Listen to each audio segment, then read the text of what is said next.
Hello, everyone. Welcome to GameSense episode 5. Can you believe we're already past the halfway mark of the season? I can't believe it. Holy crap. It's going by fast. I am Stephanie Morrison. I'll be your host this week, as the same every week. I'm here with my husband, Evan Morrison, from teams 1983 and 971. Ty Tremblay from team 319. Francis O'Rourke from team 190. And our special guest this week, Aaron Bailey from 1986. Why don't you take a minute to introduce yourself, Aaron? It's a pleasure to be here from Team Titanium. I work with the team with their scouting work, some of their programming, and I'm the only school teacher on board. Awesome. Well, thank you so much for joining us. We're really excited. We have a awesome show planned today. So, with that, thank you guys for joining us this week. We really appreciate you deciding to spend an hour of your Wednesday nights with us, and we are excited about the show, so we'll get started pretty quick. We don't take ourselves too seriously, and neither should you. Obviously, the things we say on the show it's just our opinions, and feel free to prove us wrong if you think that we're wrong. And we did a survey last week. We got almost 60 responses on our survey, so thank you so much to you guys who filled that out. We've got some really exciting changes planned for the show for the next couple of weeks and looking towards next season already, so we hope that you guys continue to give us your feedback. We really appreciate it, and yeah, look forward to some really neat changes on the show. And this week's show, we're going to be doing things a little bit different order to try and smooth out our transitions and the topics that we have going on this week. We're going to be starting off with our looking forward video. That video today is going to be talking about Waterloo, a pretty exciting event that happened last weekend. Then we're going to move straight into our week 4 recap.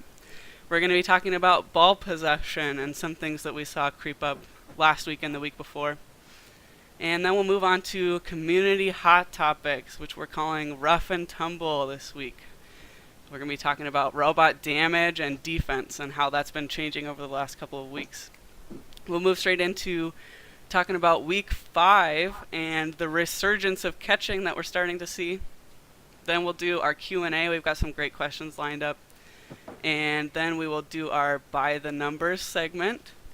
This week, Evan's going to be talking about all of our events because unfortunately we don't have a robo-weather forecast this week.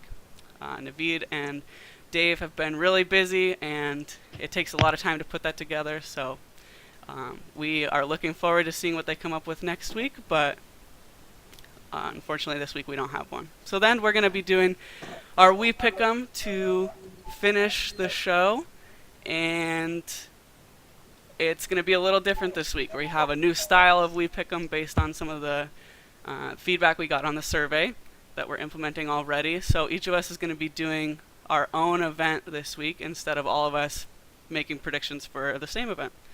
And we'll talk about that a little more when we get there. So with that, let's talk robots. Let's get this show on the road. I am going to start out with our looking forward video. Waterloo provided another glimpse of not only what Super Alliances play like, but how they act when matched against each other. Eliminations had a bit of everything, from multi-ball autonomous modes to repeatable catching, to superstars playing defense and balls rolling out of goals, to the aerial assist mandatory controversy. But don't let the controversy overshadow just how terrific the quality of play was. Semifinal 1-3 may be very well the most exciting match of the season.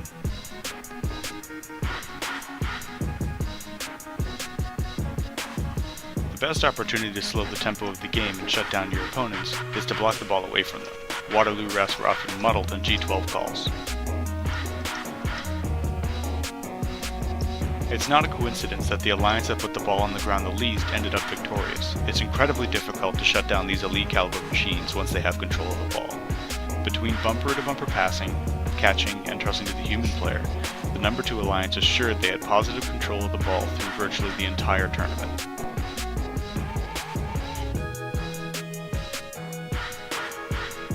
The up-tempo, 3-assist style of the finalist alliances has been borderline impossible to defeat so far this season.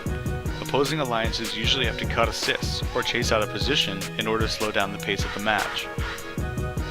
Doing so hurts their own potential score as much as their opponents. Simply put, very few teams can cross the field to defend and get back in time for offensive responsibilities as efficiently as the Cheesy Crusaor Team Dave. There's a reason the reins have been kept pretty tight on the defensive responsibilities of most inbounding robots. Notice here how 1241's cycle is delayed just as much as 254's while they defend. As deeper fields of competitors emerge at the District Championships and the World Championship event, it'll be interesting to see how much rope the teams selected at the back end of the Serpentine are given. Okay, great. A big thank you to the Looking Forward for doing that video again for us this week. I will note that you may notice that it was Ty's voice on the video this week. I promise that Ty is not looking forward, or not our usual looking forward voice. Is he? She may be lying. I may be lying. However, there was a small problem with the audio on the video this week, and so Ty graciously re-recorded that part of it for us so you guys could hear the content a little better, because words are important. Yes, words are important. So let's move right into our Week 4 recap. And Evan, I think you want to start us off talking a little bit about possession and some of those things that we're seeing crop up.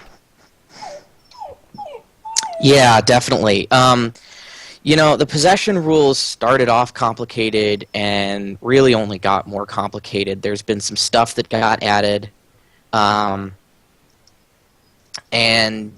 it's gotten to the point where it's really hard for refs to call certain aspects, and one of those is trapping.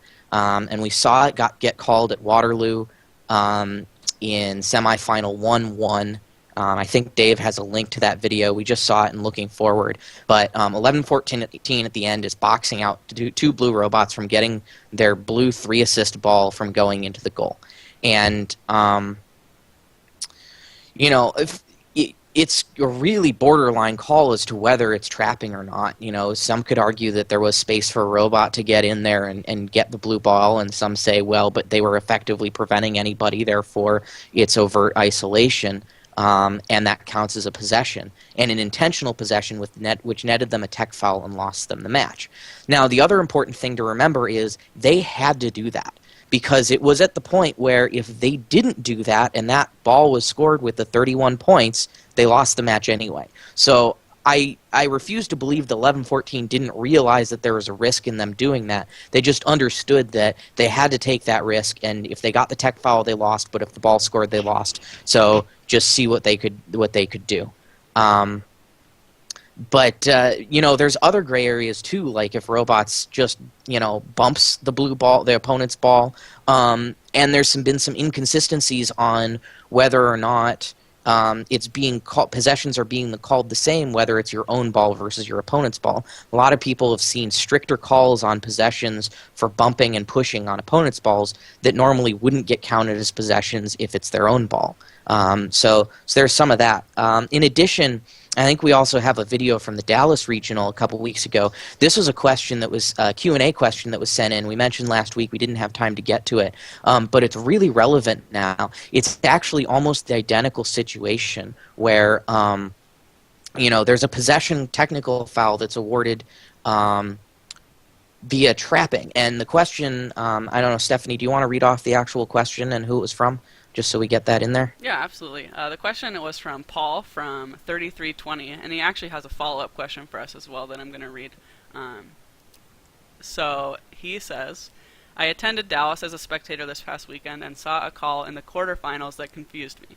The red defense robot is called for possessing the blue ball in the corner by the low goal, but only ever touches it once as far as I can see. I wouldn't call this possession, I'd call it good defense. And he mentions the video, which I'll play for you in just a second. His follow-up question is the change in the rule update making inconsequential possession a normal foul. How do you guys think this situation would be called with the new rules? What happens when you have an inconsequential possession during consequential defense, i.e. the possession doesn't help the defense at all? And I think that becomes even more relevant because in the video that we just played from Looking Forward, you see the match where 11-14 got called for it, like Evan was just talking about, and that happened post the rule change. So we're gonna keep talking. I'm gonna play the video with no sound, and I'll play it a few times so you guys can really see what's happening. Yeah, so what you'll see in this video is again a very similar thing to what we saw 1114 do at Waterloo. And they're basically boxing out two opposing robots from getting to their ball and putting it into the one-point goal. And to answer Paul's question, I think for one, the call there is actually trapping, not hurting. It was called when they hit the ball, but I think that was made because that was the indication to the referees that they were clearly trying to keep the ball away from the opposing robots and doing so by overt isolation. And secondly, given the call in Waterloo, and even when I saw this initially in the Dallas video, I don't think that really changes based on the new rule, because I think that their actions there are most definitely consequential and intentional. Again, it gets really hard to call because for most of us it does look like good defense, but it's also, according to the rules, possession. And I don't know if anybody else has any other thoughts on that and other possession calls that we've seen. Yeah, when I was a ref at WPI, there was a team 3930, Smart, that they were there and they had Mechanum, and they actually played some of the best defense, in my opinion, of the district. There was a few teams that had more sims so that they would push harder, but then they'd get technical fouls and cause more points than they were preventing. But they were playing smart defense because they were playing the defense where you just get between the robot and the ball, and you just stay between the robot and the ball.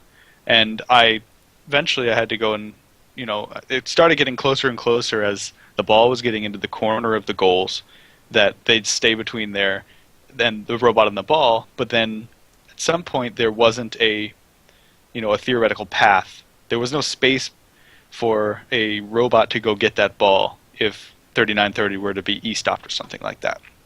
And that's where I drew the line, and that's where I told them. I sat down with the drive team for Smart, and I said, look, you can do all the defense between the ball and the robot that you want, but there needs to be a robot-sized spot at any point in time for another robot to fit through if you were to e-stop or your battery was to become disconnected or something like that. And that's how I ruled overt isolation.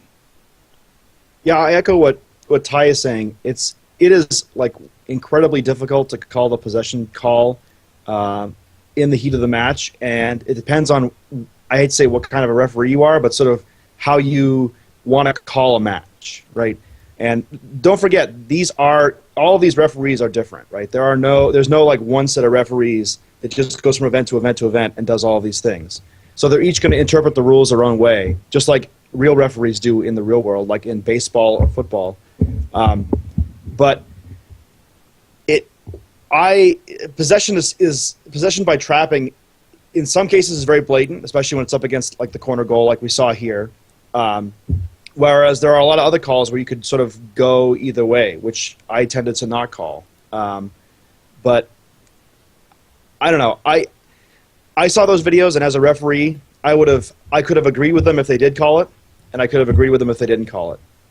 And especially because I wasn't there and I'm watching it on a video, I can't really be sure entirely what's going on. Yeah, that's definitely a good point, and I think it's so different calling it in the moment as opposed to seeing a video and being able to watch it over and over and kind of analyze everything that's happening. I think now's probably a good transition point to start talking about defense and really how we've seen that evolve over the last couple of weeks, and it related to that robot damage and damage contact inside the frame perimeter and all that stuff. And I know, Aaron, you've got a couple things to say about that. Why don't you start us off with that topic? Absolutely. In week one, I think Central Illinois really cornered the market on defense, flipping 5 robots in 3 matches, and a lot of damage. Of course, we built a few things out of 3D printed parts, and those were destroyed readily. Went through a ton of spares. And by week 3, we smartened up. I think the refs had a few conference calls and agreed how to call things. The robots played smarter. But, man, the finals were certainly just as aggressive, a little less flipping. Damage inside the frame perimeter, really hard to call in the moment. And you can't show a referee at the end, go, hey, look, this damage happened. They don't see it. In the moment, they can't call it. But it absolutely happens everywhere.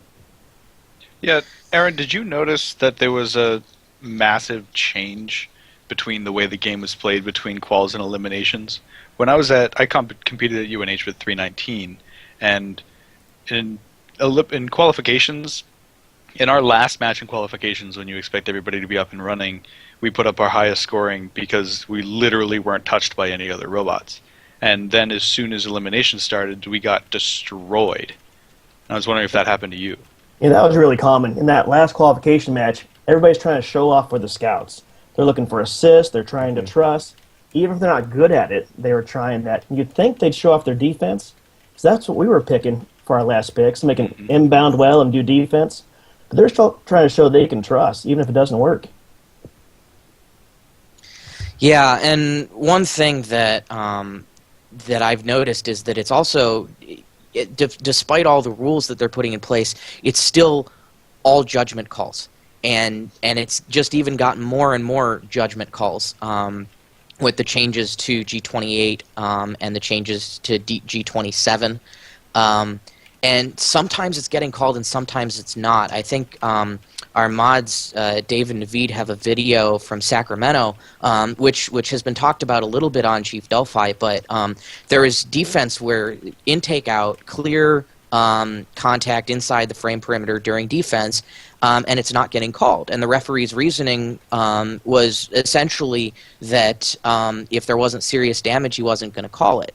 And whether or not you agree with that ruling, the fact of the matter is that the rules are open to that kind of wide range of interpretations. And week one we saw 30 penalties with their intake out because other robots were running into it. And then there's other events where it just barely gets called at all. So it's an issue by making the rules so much about judgment calls. Yes, you've got referees, and maybe the referees are being consistent within their event, but event to event, region to region, there's just huge amounts of variation. I agree with you, Evan, that there's a huge amount of variation, but I think that is what you have to have when you get people involved, right? Because different people interpret the rules different ways, and the rules are written with like wiggle room for specific reasons, right? To ensure that the right thing happens when it happens, right? So someone I hate to say it, when someone accidentally damages someone through perhaps some sort of freak accident or whatever, something that's not a penalty or should not be a penalty, doesn't get called a penalty. Now, the other things withstanding, right? I know that at Groton, when we were calling defense, there was a lot of defense going on at that event. And the thing is that because of the way the rules were written, we couldn't really call any inside the frame perimeter contact. One, because a lot of times it was, I hate to say consensual, but like it happened when both robots had their collectors out and they both drove into each other. And also the rules were written such that that damage was a requirement, or at least something bad had to happen. It couldn't just be you scraped up against someone and maybe even just bumped into a piece of plastic. And I would hope the rules are written that way for a reason, but I'm not the GDC, so.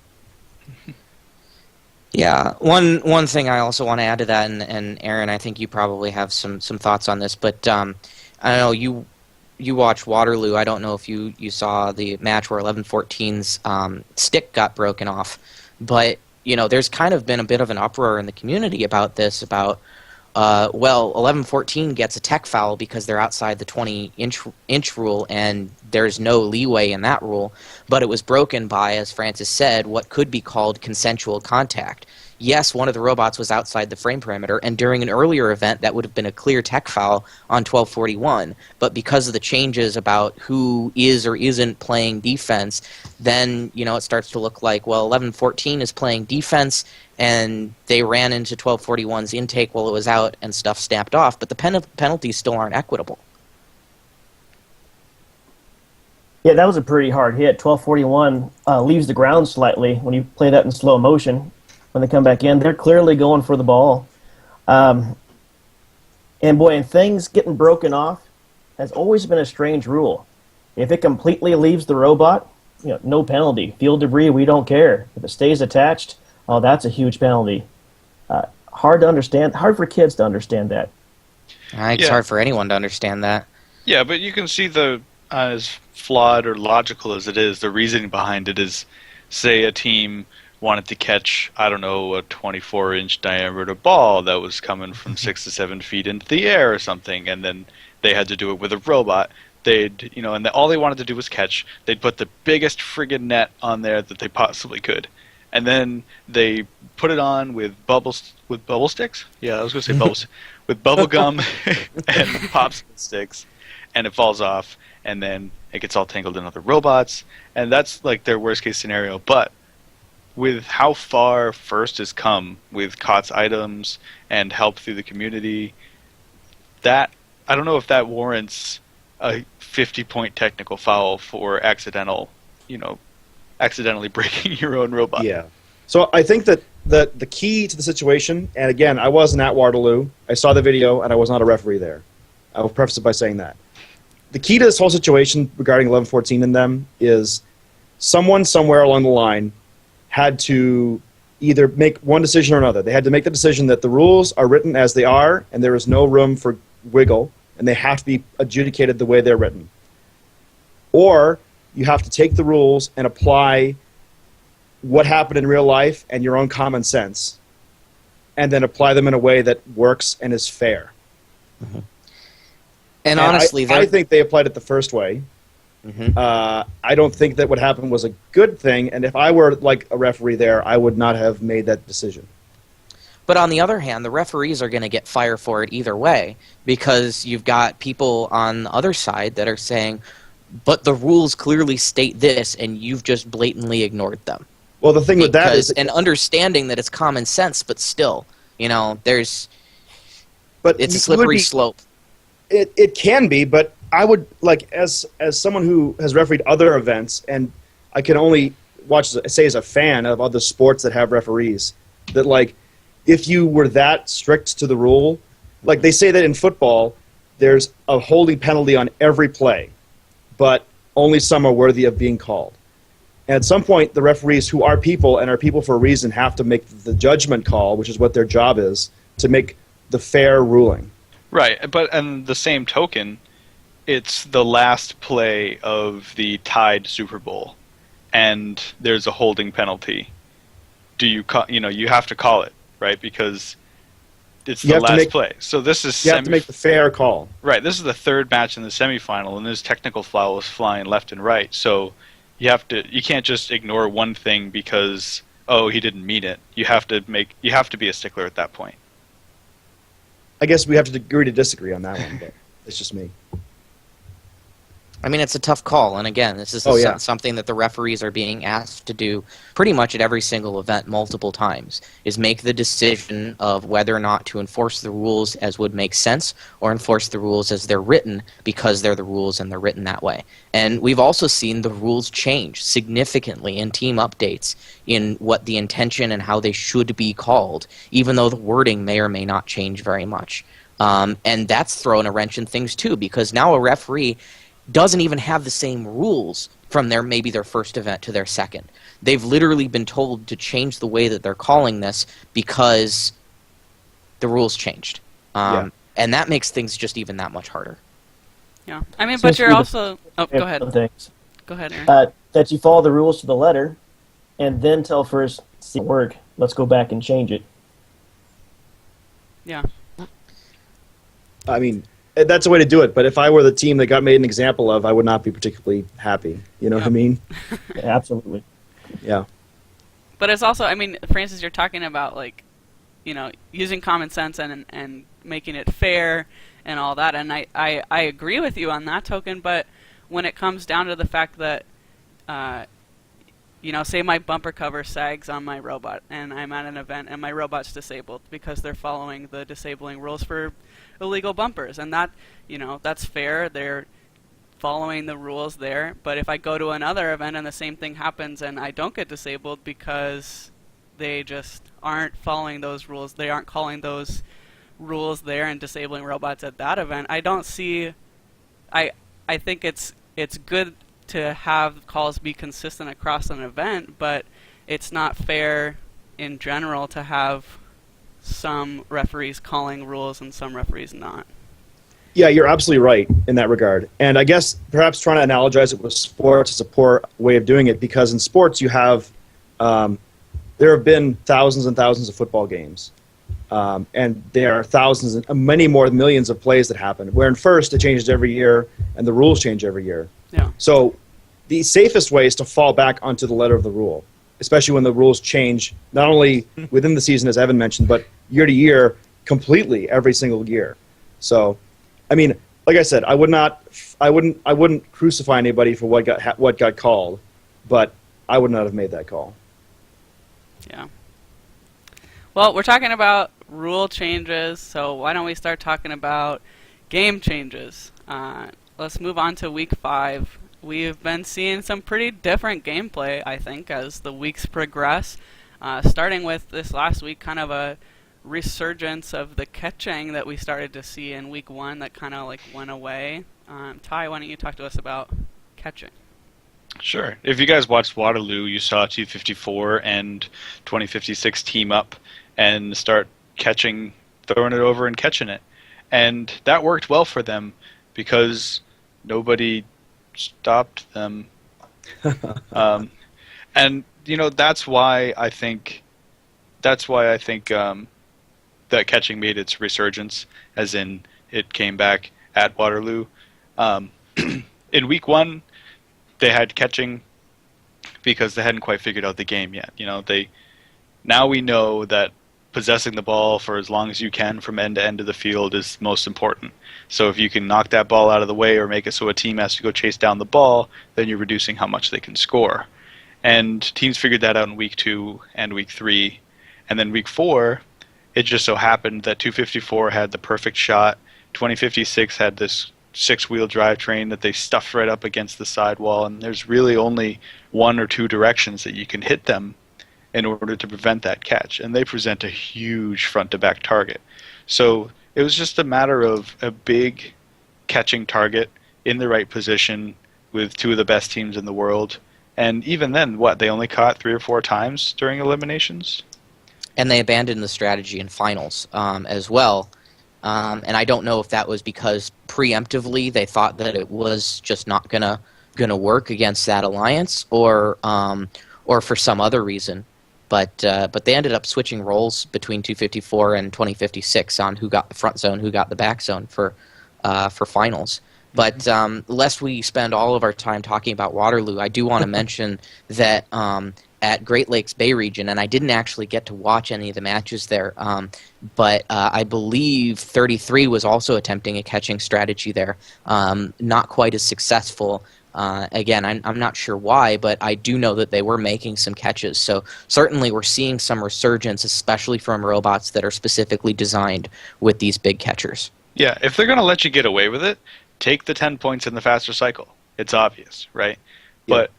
But, if you're going to be fighting and waiting 5 or 10 seconds before you can take this shot off, because there's 2 robots that have to be in the right spot in order for a catch to pull off. And if they play defense on either one, you're going to slow their cycle down and maybe even prevent that catch. So if they're letting you do it, take it.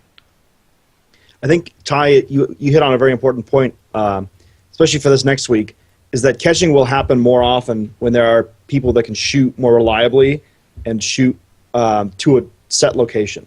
Mm-hmm. The key to 2056 and 254 was mostly the fact that they knew where they would shoot every time and they could get it there. So I think that like you saw a dip away in the early season when defense was the king, because you could just get pushed around, and because no one could really shoot super accurately. In fact, there were a lot of alliances that won events by the logo, right? And as we go forward into the following weeks, the championships, that may change a little bit as it presents a way to outscore your opponent and retain control of the ball. Yeah, Aaron, did you and 118 ever consider trying some catching? I know 118 is theoretically designed to do it, maybe not quite as huge of a target as 2056 or 33 or even 1024, who's had some success with it. We never even thought about it. In our regionals, defense was king. And if your top 2 drivetrains are sitting still trying to play catch, nobody's hitting anybody else. In fact, defense was so key. that when we were playing defense, the other team shutting them down, it was a mistake for us to leave and go pick up the ball and try to score. As long as we had the lead and the other team couldn't get to their ball or couldn't score at all, just let the other two robots play. Mm-hmm. It's very smart idea. Yeah, I mean, there's only 2 game objects on the field, right? 1 per alliance. So that means at any time you theoretically have anywhere between 4 and 6 robots that don't have a ball, and then there's only going to be 1 robot on each alliance that does. You'd love to think that your third robot, too, your 24th pick, could play some great defense. Probably not as good as your number 1 or number 2 team. Mm-hmm. Yeah, I think that came up in the looking forward video too, where he was talking about, how much leeway in a game like this where your time is precious and how you're spending your resources because there's only 1 ball. How much leeway are you going to give your third partner, or are you going to, maybe ask them to sit by the inbounding station and just be your inbounder? Definitely. Oh, take it, Francis. Yeah, he brought up a very good point, and I think that, we keep going back to Waterloo, but it was a very enjoyable event. I think that he brought up a good point because that's something we're going to see a lot more when we get to the championship level. At your normal run-of-the-mill event, I think that you're still going to have a robot that there'll be a lot of alliances still have robots that just play pure defense. But as we go forward, you're going to see defense fall off in usability because of it slows down the cycle, as Looking Forward mentioned. Yeah, I'm going to take that Waterloo event thing and just keep beating that horse. Because one thing that I noticed was surprising, and I really want to know how they did it. They're either really convinced or they've got some sort of hypnosis technique. But in several matches, 254 convinced their alliance partners for one of them to sit at the inbound station, one of them to sit in the white zone. 254 would go over, one robot would inbound it, 254 would grab it, truss it, another robot would inbound it, 254 would grab it and score it. And I want to know, and it worked out great, and it's perfect for those teams that just don't quite have that ball handling. But I want to know how 254 walked up to those teams and convinced them, hey, do you mind letting us play and just staying out of the way? I will field that because I have some insider info. But 254 is, and I wanted to talk about this anyway. 254 is one of the most competitive teams in all of FRC. And when you first saw this game, you'd think, boy, they're just going to hate this. They have to share the ball. They can't just play full-on offense, their whole thing.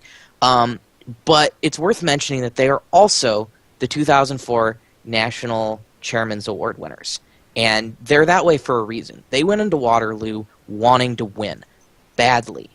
And they did so by pulling up all of their alliance partners. They were working on code, they were working on robot modifications 3 to 4 matches in advance with all of their partners, trying to improve them, trying to make them better, getting them to work with them. And the key is that when 254 plays well, right, and this is true for any good team, they can make their alliance partners look awesome. And they did that. And that's really, as much as we complain about the rules of this game and the inconsistencies and everything, from that standpoint, for one, triple assists are very powerful. Sharing the ball in that way is an incredibly good strategy. So it succeeded on that part. And 2, it succeeded on making top teams work with their partners outside of the matches and get everybody up to a competitive level. And for that reason alone, I think aerial assist is a success. It's, as much as I don't like a lot of the parts of the game, it's really cool. And I think that that's part of the reason why 254 has done so well this year. In addition to their phenomenal robot, they are working very hard to make sure that everybody they play with is improved in competitiveness after they play with them, and before it sometimes. Mm-hmm. I think you can draw a lot of analogies to 2009. We were all on Team 190 at that point, and I remember we specifically sent our programmers out to find any robot there that didn't move in autonomous, because if they didn't move in autonomous, not only were you not, it wasn't like you weren't getting points, like in this game, where if you don't move in autonomous, you're at a disadvantage because you're not getting points, but not moving allowed other teams to score points on you, and it was Because just the human really, players scored all the Yes, points. exactly, and it was it. If that was one of the ideas, if that was one of the things they wanted to bring back by needing you to cooperate with your partners, then they did succeed in that, and I agree with you on that. Hmm. It's also interesting. I mean, I never thought I would see a game where I would see teams like 254 playing defense for a significant amount of time, or 1114. If they wanted to change how teams have to approach the game, then they succeeded in that. Yeah, there's definitely a paradigm shift with this game. I think, and again, I think that they incentivized a lot of things right. I disagree on the defense a bit. I think that kind of turned everything on its head, but as far as how brutal the game is. But they definitely succeeded in making teams, especially top teams, play the game differently than they might have with the way that they've incentivized things. And actually, we might as well use him while we've got him here. Aaron's team 1986 specifically said in their reveal thread that they wanted to make a robot that was the best at assisting as possible. And Aaron, do you have can you say anything about that? Yep, absolutely. When we went into our design meetings, it wasn't Thursday of week 1 before we completely changed everything. We had this great double intake catapult set up, and we said, man, we need something that instead can pass to anybody no matter what. It's no wonder that 254 led in assists with 860 in their 13 matches. 118 in Kansas City had 790 in 12 matches, which is about the same, and we had 700 there. It got to the point sometimes where we even said, let's skip the truss and assists and get those tiebreaker points up. But in doing so, we involved so many teams that had a rough tournament, and then coming in and playing with them, involving them in the strategy, making sure they got the ball and did something productive with it, made a lot of people have a fantastic weekend. Oh, this is such a warm and fuzzy game now. Well, again, we just spent like 20 minutes talking about the brutal defense, so I think we owe it to them. Well, I think this is what you'll see sort of as we go forward, especially in like districts where. So defense in many cases is sort of a fallback. It's like we can't quite shoot well enough, but we're better just driving and hitting people. Not hitting people. It sounds more brutal that way, but as people sort of get better, you're definitely going to see those assists climb and become more important. I know that we focused more on making sure we had triple assist cycles during our qualification matches, so we had tiebreakers. And we saw that a lot of the robots at our second event in Rhode Island were able to assist much better than the robots that were less experienced at our first event. So with any luck, my bet is we're going to see less defense as we go. You can quote me on that. We'll see what happens, though. Yeah, we will see. Well, especially because by the end of week 6, they're going to make it illegal. So. Oh, yeah. I still feel like somebody has the ball and there's 3 assists on it. You've got to sell out to stop that ball from going in. All you can do is tie it. Yep. You're absolutely right there. Yeah, definitely. So I think it's probably a really good time to transition over to our Q&A where, this question is really relevant. So we've got a great question from Travis from Team 971, and he asks, what are your thoughts on picking a super awesome defense second pick that can't inbound well versus a super awesome inbounder second pick that can't drive very well? Which do you think puts a team in a stronger position in a regional eliminations?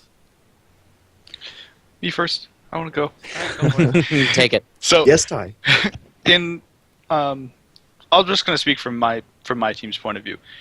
319 has a Mechanism drivetrain, and Mechanism drivetrain, it's like rock paper scissors. Mechanism drivetrain loses to traction drive, period. Right, in a pushing match. So if we're seated high and we get our ideal second pick or ideal first pick, which is like a six speed 4000 sim, a finisher robot, which is where we want to be, then I would pick a defensive robot over an assist robot, because I think our inbounding capabilities and our mythical picked teams' finishing capabilities are enough to handle their slower assists. but we can't help on defense. 319 can't, so we need 2 robots to help on defense. So basically, I guess what I'm trying to say is it depends on how the alliance is going, but I don't know if you guys think differently. I think, well, for one, it's a really tough call, and I think it definitely depends on the field of robots that are there. I think, furthermore, it depends on what alliance you're on. If you're on the number 1 alliance at a regional, and let's say for argument's sake that it's a really deep regional and you actually have that choice as 24th pick, I would almost, I think I'd go with the inbounder. And the reason why is that triple assist is a lot of points. A lot of points. It's 20 points. And if you're on the number 1 seed and theoretically you've got the 2 best multi-role robots, and I say multi-role because that's typically when you get up to that level of play, it doesn't matter if it's 67 or 469, 254 or 2056. They can play both zones, both roles of the 2 primaries. And consequently, again, if you don't have the ball, you should be playing defense, but we'll assume that the inbounder doesn't. You still have 1 really good defensive robot at all times.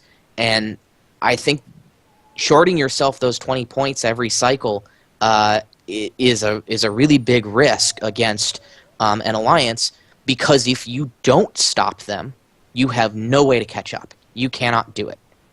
If you are ineffective at your defense, even if they're taking extra time, you just can't do it. Well, you also kind of alluded to it without actually saying it, but by picking an inbounder robot as opposed to somebody that can drive but maybe still possess the ball, they talked about it in the Looking Forward video. It is so valuable to not ever not be possessing the ball. That is a huge deal, especially if you're going for triple assist. If that ball has to touch the ground and not be in a robot at any point in time, who knows what would happen. If somebody's playing good defense on you, that ball's going to get knocked away and you're going to have to spend time chasing it down, and that's going to cost you a lot of time and a lot of potential points. I think this question also demonstrates, as I kind of alluded to before, like how the game has changed. I know that like at the Alamo Regional, for example, the number 1 and number 2 seeds there picked a couple of very great defensive robots who did not play with the ball. And that worked great for that field because of the sort of, I'd say the metagame, but sort of the state that other robots were in and the consensus on how to play that game at that point. As you're going forward, though, people are beginning to realize how incredibly massive 20 points extra per cycle is. And I hate to parrot what Evan and Ty already said, but it does also depend on your alliance and the field. There were some events where you can definitely pick a defensive robot and you'll be better off than picking a inbounder, especially at the regional level. But if I had to just blind pick, I would go with the inbounder because at the very least, that inbounder does do something. It gets you points for doing even just sitting there and spitting the ball out. And if it slows them down a little bit, even more points. I really think you've got to pick drivetrain first, though. If the inbounder has a spot that everybody knows they have to go to, and they can't hold that spot, what good is it? Well, it pulls defense. If you have to dedicate 1 robot to keeping them from getting to their spot, it's something. Right, and but on the maybe other that's hand, not why they were picked, but and not that I don't agree with picking drivetrain first. I 100% drivetrain first, but there is value in at least pulling somebody, even if they're not getting to do what they were picked to do. Yeah, I think you guys have changed my mind already. One thing that I realize is, you can play defense on somebody, but the thing is, it's not going to stop assists. You're not going to be able to pick no matter how good your defensive robot is, you're not going to be able to stop a 3 assist cycle from happening. It's just going to happen slower. You might be able to stop the last one from happening, or slow it down so that they have no time to get the last one. But they're still going to get, if you're in the top, if you're in the top end of the eliminations, they're going to get 2 or 3. And if they get 2 or 3, that's 60 points that you missed out by picking defense instead of inbound. Yeah, and that actually touches on something that I also wanted to mention, which is it's higher point cycles. It's a trade-off, but again, if you're banking on defense stopping that cycle, you have to stop the cycle because you don't have a way to make it up. Mm-hmm. If they're getting triple assists every cycle and you're only getting double assists every cycle, they're up on you 20 points every cycle. So you really have to slow them down a lot, right? We're talking a large percentage of the points. And if you put all your eggs in the basket, I mean, again, we saw it with 11-14 at Waterloo. They had to stop that 31-point ball from going in or they were going to lose. And they ended up losing anyways because they drew a tech foul. But if that ball goes in, that's it. They're done.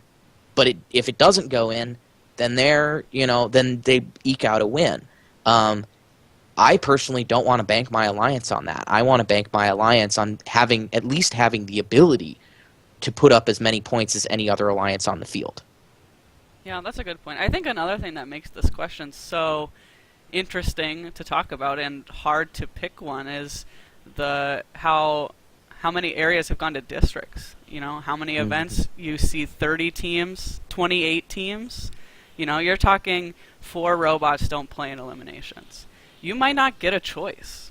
It's going to come down to, do I want this robot that can't drive very well but can actually possess a ball, like can actually get points for possessing relatively less, in less time than a robot that has 0, is just a drivetrain? Or do I pick a robot that has a better drivetrain? And that's hard. That's something that we saw at our event.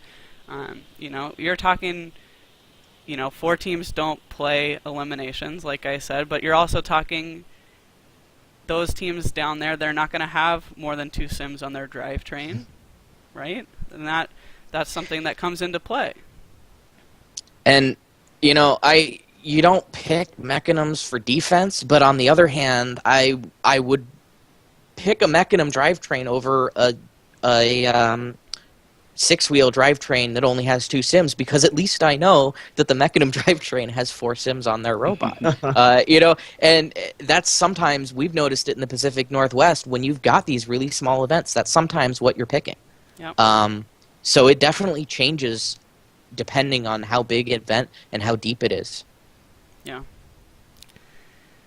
Well, that was a really good question. I think that spawned a lot of really interesting topics, but it is that time to move on to our By the Numbers segment, and because we don't have our RoboWeather forecast, Evan's going to be doing all of the events. So, how about it? Week 5. All right. And I do want to mention that based on some of the feedback, I'm changing a little bit how I do this. So as opposed to being a rapid-fire rundown of any possible relevant team, I've actually only picked 4 teams for every event, except the highlight events. These are the ones that we're going to be in our RoboWeather forecast. I've got a few more for those, but these aren't necessarily the headliner teams, but these are teams that I think deserve a highlight and are worth watching. So our highlights this week are Finger Lakes, Minnesota North Star, and back out here in Pacific Northwest, the Auburn event. So I'm going to start with those. Finger Lakes is consistently some of the best elimination rounds in FRC, and that's in no small part due to the really deep field that they have. They don't necessarily have a whole lot of powerhouse teams, but they know how to robot. They really, really do. Some of the best eliminations, and this year is no different. Last year was week 1, and they had absolutely phenomenal matches.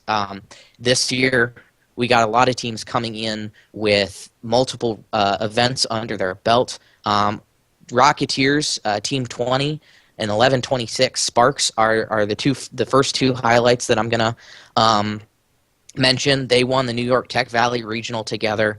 1126's robot Howie they say it's cuddly. It is not. It packs an absolute wallop. So they're somewhat of a favorite going into this event for sure. Rocketeers, no slouch either. They got picked and made it. They actually played their last finals match with, I think, 5 out of the 6 wheels on their drivetrain. So that was pretty impressive. But they have a lot of competition. 340 GRR, their sleek black machine, Shaker Robotics' brilliant white machine, are poised to pounce on any mistakes that these robots make. To top that off, we've got Rolling Thunder, 1405 Finney, 191 X-Cats, 174 Arctic Warriors are just a few of the local teams. It's not all New York. We also have Miss Daisy, 341, coming in from Mar. And 2 Florida teams, 1592 Bionic Tigers and 801 Horsepower, the Twins. 1592 is on a 3 regional win streak. They won 2 last year, and they already won Orlando Gold this year. And again, 801 hasn't seen quite the same success, but don't count them out either. So this is going to be, it's just stacked from top to bottom. It's going to be another great romp, one of my favorite events every year. Minnesota North Star. Minnesota teams sometimes don't get the love that I think they should. They've got some really awesome teams and a couple out-of-staters coming in. First up is 2175, the Fighting Calculators. They won the Northern Lights Regional, and then Minnesota does the double-decker match where they've got 2 parallel regionals running, and the winners play against each other. They won the double-decker match too, so definitely an early favorite. But you've also got 967, the Iron Lions. Aaron knows something about them. They were semifinalists at Central Illinois, going out against 1986 and 525's Alliance on the way to their victory. So another team to watch out for. They were really powerful last year as well, and they're not slowing down. 2169 King Tech, a little bit of an off regional for them. They failed to make eliminations at Lake Superior after winning 2 events and reaching division finals last year. Really expecting a bounce back from them. Hope to see them make another good run. Definitely one of the best Minnesota teams year in and year out. And my last highlight for Minnesota North Star is 3928, the Neutrinos. They went to 3 matches in the quarterfinals at Greater Kansas City. Nice looking robot. They debuted the Butterfly Drive last year, a really awesome, innovative drivetrain, and just another one of those teams that kind of came out of the box a couple years ago, really strong, hit the ground running, hasn't slowed down since.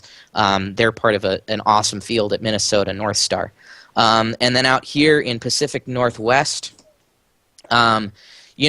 with the going to districts, a lot of what used to be some of the big events with all the good teams in the region playing have gotten diluted a little bit. But Pacific Auburn is just going to be a showdown. You've got several teams that have already played 2 events and are on their 3rd. 1318 IRS was on the 1st seed of the Alliance both of their previous times and went out in semifinals both times. So they're still looking for gold. 2046 Bare Metal won the Auburn Mountain View District in week 1, along with 2907. So they're both playing again. And then 4911 won Glacier Peak. They also are on their 3rd event. And I can't get away without mentioning my own team, 1983 Skunkworks, 3 regional wins last season. And started off that was capping off 6 straight regional finals appearances. Broke that streak this year at Eastern Washington. Robot ran into some electrical code issues. Had a lot of work to do on that. They've taken it back to the shop and really worked out the kinks and should be poised to at this event. So Skunkworks hoping to make a strong showing. So on to our regular events. DC, we've got 56 Robe Extreme. Won the Mount Olive District, 22-25 Techfire, got Springside Chestnut Hill victory. They're the early favorites there. 14-18 Ve Victus finalists, and 1885 iLight. They may not be one of the most competitive teams out there, but they've gotten 2 regional chairmans and 3 EIs in the last 3 years. So from that perspective, an absolutely fantastic team, and I think they deserve a highlight for that. Peachtree, we've got Crunch 79, finalists in Orlando, trying to pull a win here. 1261 Robo Lions, 1 1 Palmetto, and also looking for a win. 343 Metal in Motion's been on a little bit of a finalist binge. They were 2010 finalists on Newton Division.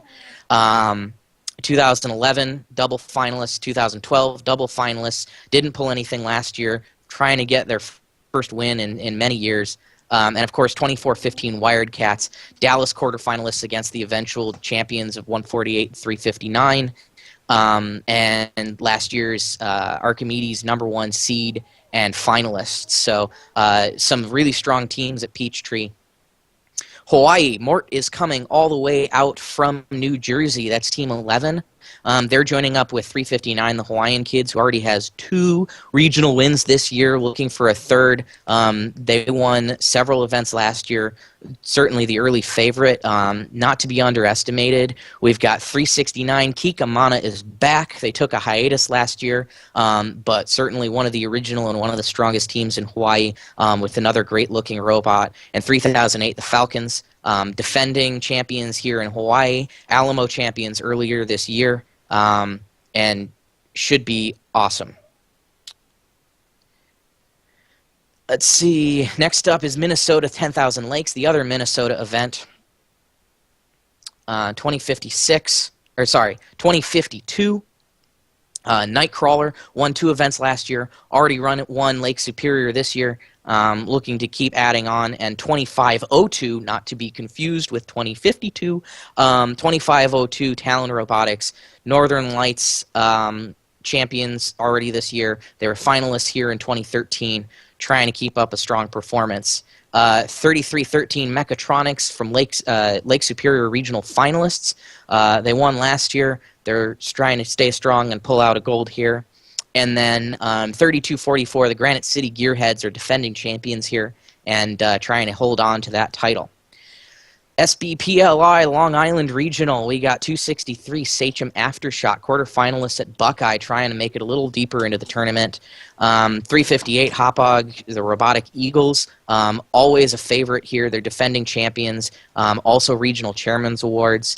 870 Rice, trying to bounce back. They've been dry since 2012, but before then they were just on it every single year. And 3171 Pride, also defending champions from last year, and finalists. So some cool teams out of Long Island. Should be a good event for them. Queen City is pretty stacked. I can only talk about 4 teams, but 16 Bomb Squad, obviously 2012 World Champions, already won a regional this year. Phenomenal swerve drive, a great 3-ball auto, and they're there with the 525 Swart Dogs, who already won Central Illinois this year with another great machine. 234 Cyber Blue was finalists, looking for their first win. And 1024 Kilobytes, you remember we talked about them in week 2. They were heading to their second and final event. Guess what? They signed up for a third event with that phenomenal robot after going out in finals. They're going to play at Queen City for another chance to make it, either by a wild card or by winning the event. Definitely an awesome team, great catching, and looking for their win. Oklahoma, Aaron's a little more familiar with this place than I am, and he'll talk more about that later. But we got 932, the Circuit Chargers, Engineering Inspiration at Greater Kansas. 935, Railer Robotics, finalists at Greater Kansas City Regional. 1775 were finalists at Greater Kansas City Regional. And one that I'm looking forward to, 1710 Ravonics Revolution for their one event. They've got probably the coolest blocking mechanism that I've seen. It slides back and forth. They can actually cover all the way to the side of the high goal, right over the low goal. So I'm excited to see how that pans out for them. North Bay is almost a rehash up in Canada of Greater Toronto West. You got Blizzard, went out in finals, still looking for their first Canadian regional win.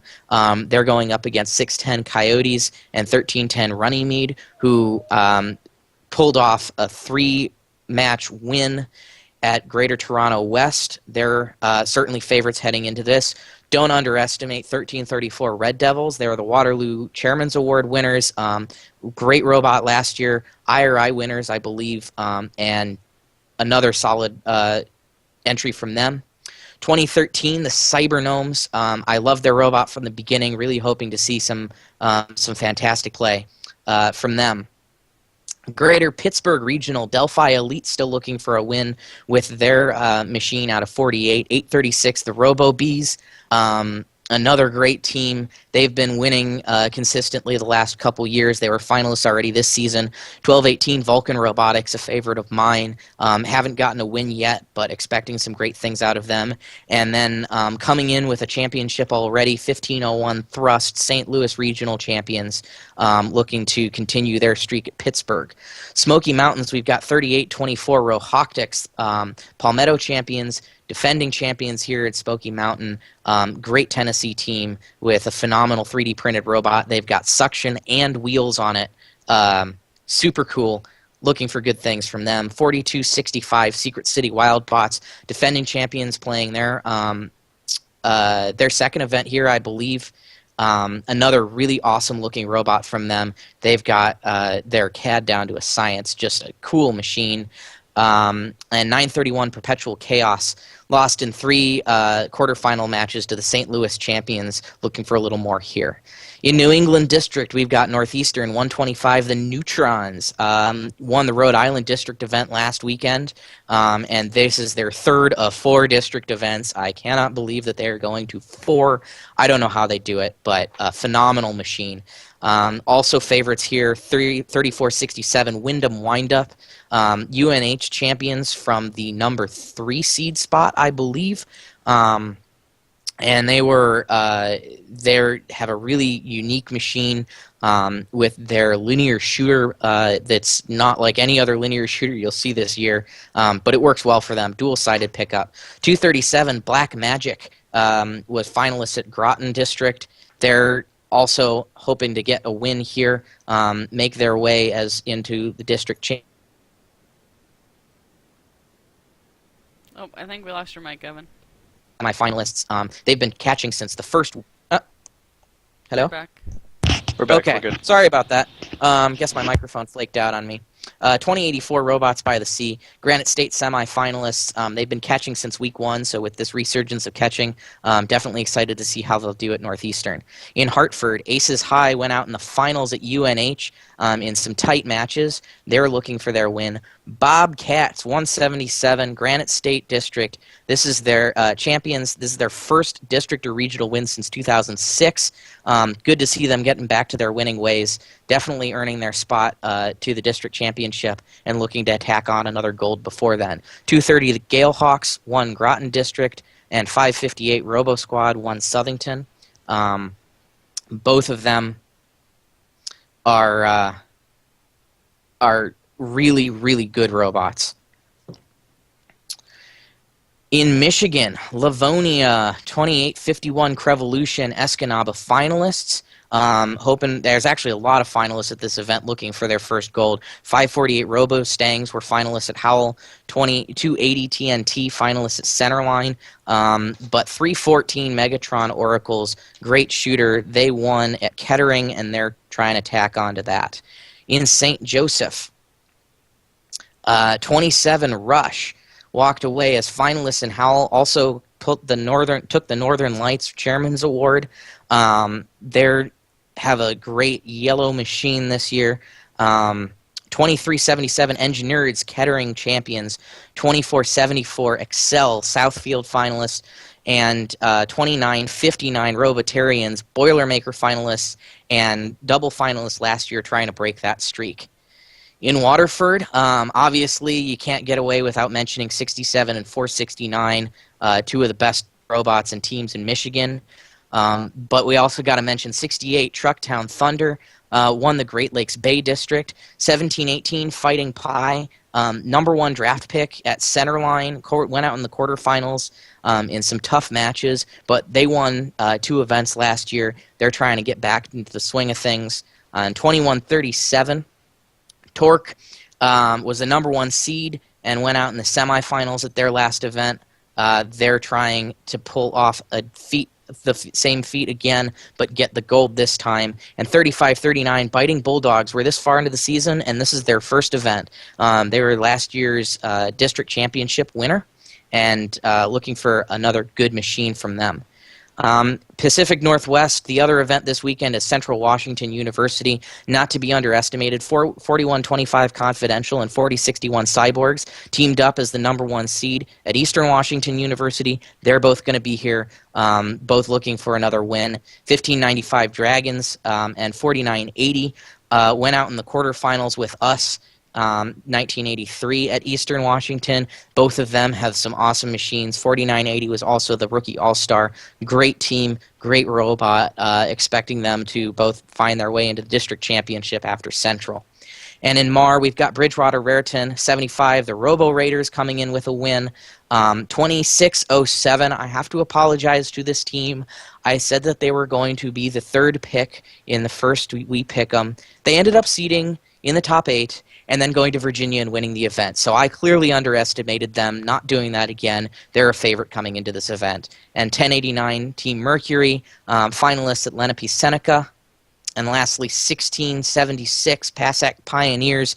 They've won a regional every year since 2010, trying to make this year not the exception and pull out a win here at Bridgewater Raritan. That wraps me up. On to We Pick 'em. Okay. Yeah. All right. On to We Pick 'em. Like I mentioned before, we're doing it a little different this time. We each have our own event. And another big change you can look forward to in the next couple of weeks is a new overlay. Because we understand, I know, especially now that we're going to different events, that this wall of numbers is a lot to take in all at once. So look forward to a nice new overlay in the next couple of weeks. But until then, my event is Hawaii.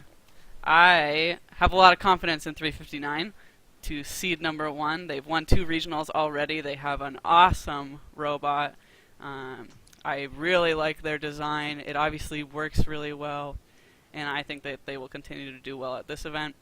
I think that they will win the event from the number 1 seed, and I think that they will pick 368.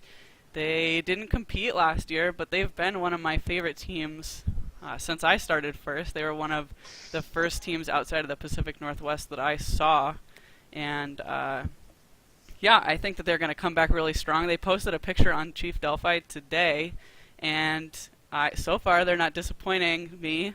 The robot looks really nice. It looks like they have a swerve, catching, and I heard some rumor about a 2-ball auto, so I think that they might upset 359 for the number 1 seed, but I think that they'll team up and win the event. I think the 3rd pick is going to be 4537 Roos from Australia.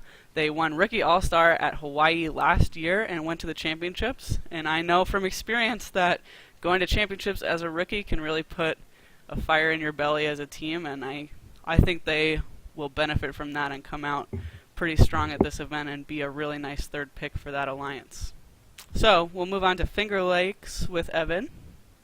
All right. I am mixing things up. Oh boy. I think 1592 they're on a 3 regional winning streak now. I think they continue their winning ways. But I'm saying Sparks actually captures the number 1 seed. They tap 20 for their first partner, but I'm saying that 1592 and Miss Daisy pair up, upset in the finals, 3 tight finals matches, thanks in part to some quick thinking and defense and inbounding from 2809 K-Botics. Okay, I think that's our first pick to have a non-number 1 seed alliance win, right? I think actually I picked one earlier. But Okay, all right. Maybe our second. No, I picked one earlier. Okay. I'm just saying. all right. So I believe, Francis, you have Hartford, right? Why don't you talk to us Yes, about I do. Hartford? Yes, I decided to pick an event that is easier for me because I know all of these teams. I think the number 1 seed is going to be Team 177, the Bobcats. There's a saying that we have: pick the Bobcats, go to Einstein, which is fairly accurate. But I think that this is the year they have the robot where they could actually lead an alliance and come up with a victory. Normally, I wouldn't say that the Bobcats are going to be the first seed and pick somebody that would win, but I think this year is the year that that's going to happen. 2067, Apple Pie. Not only do they have a delicious name, but their robot is very crisp. It's very good. They play well against defense. I saw them for many, many matches at the Groton event. They also played this weekend at Southington. So this is their third event. And their drivetrain is super sick. And I think that they can definitely outmaneuver and be a great either trusser or finisher for 177. And my third pick, I'm going to go with the Titanium Tomahawks. That's Team 2170.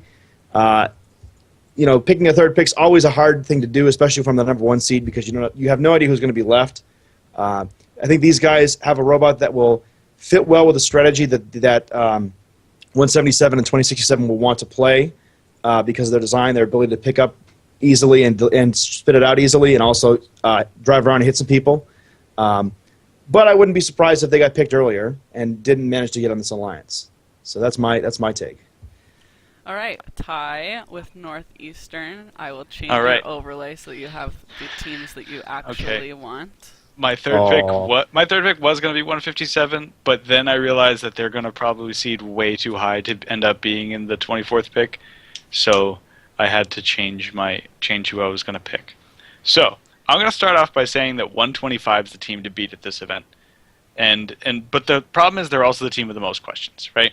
They've already competed in their 2 events, and aside from winning chairmans at Northeastern, they're not going to be able to improve their standings at the race to New England District Championship. So is 125, are they going to use their new drivers? Are they going to use the opportunity to give their drivers a new chance at the wheel? Or are they going to play a little bit more conservatively to try and avoid damage? But in my opinion, the biggest question for 125 is, did they or can they fix their drivetrain? And their 6-sim, and as I wrote in my notes, voltage vacuum. Thank you. Thank you. It cost them several matches in their previous 2 districts. And if it wasn't for a foul on the Red Alliance, it would have cost them the Rhode Island District event.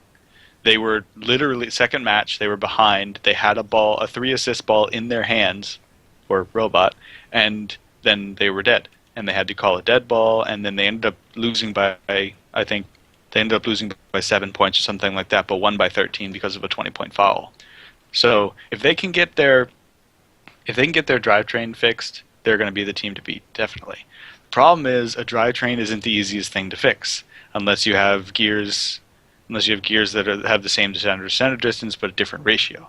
So I think the team best suited to take advantage of their drivetrain issues is 3467, the Wyndham Windup. They got one heck of a drivetrain underneath their teacup. We're going to call it teacup.